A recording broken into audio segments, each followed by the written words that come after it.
Hi, my name's Danny Fleming of the MA Properties team. This topic is on I don't want to arrange movers until the mortgage contingency is passed. Is that an issue? Well, it depends. Don't you love those it depends answers? A lot of people don't want to arrange movers or things that will cost money by having to put a non-refundable deposit down until they know unequivocally that the sale is happening. Now, a mortgage contingency is somewhere where the buyer can exit the contract and get their get their deposit back. Mortgage contingencies fail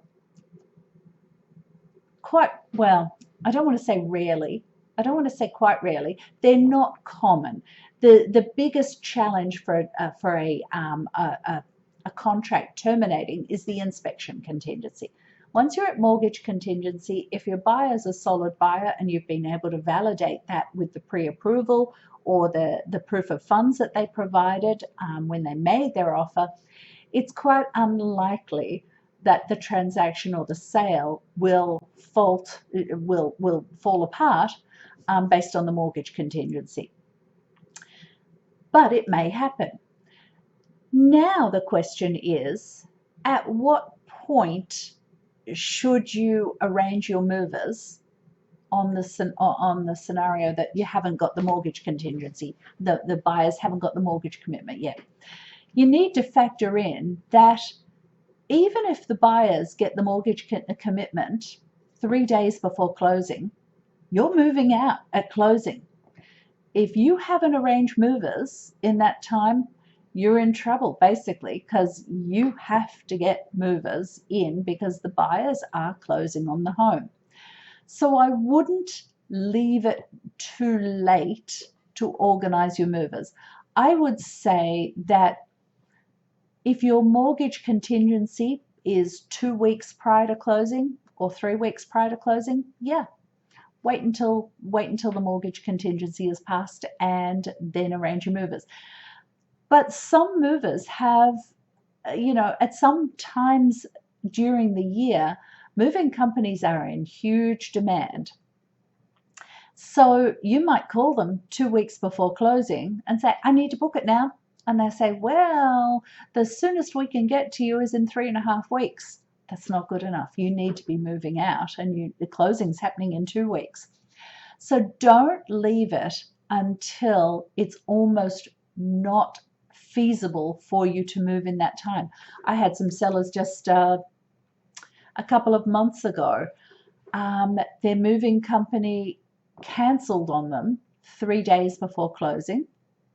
Then they got another moving company. They arranged another moving company 2 days before closing, the day after the others. Those ones cancelled. I'm not sure what was going on there, but then they were scrambling and they actually had someone there the day of closing to move them out, and hugely stressful and hugely expensive too. So whether they were trying to save money, I don't know. But my advice when this happened to them 3 days prior to closing was to arrange a U-Haul and arrange some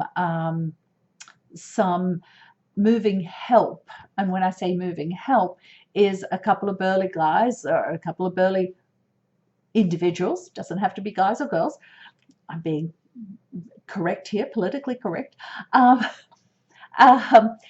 couple of individuals to help them move stuff into the U-Haul and then take it wherever you need to go. You got to get your stuff out. So don't leave it so late that it becomes a huge challenge for you to get your furniture out by closing, because you have to get your furniture out by closing. And if you don't, there are legal ramifications to that are going to cost you an awful lot more money than just hiring movers and worrying about the non-refundable $1,000 deposit or something, depending on what it is. So always leave yourself with enough time to ensure that you can lock someone in and you're good to go. Anyway, hope that helped. If you've got any more questions about this or any other topic, then contact me with my info following, and I hope you have a great day.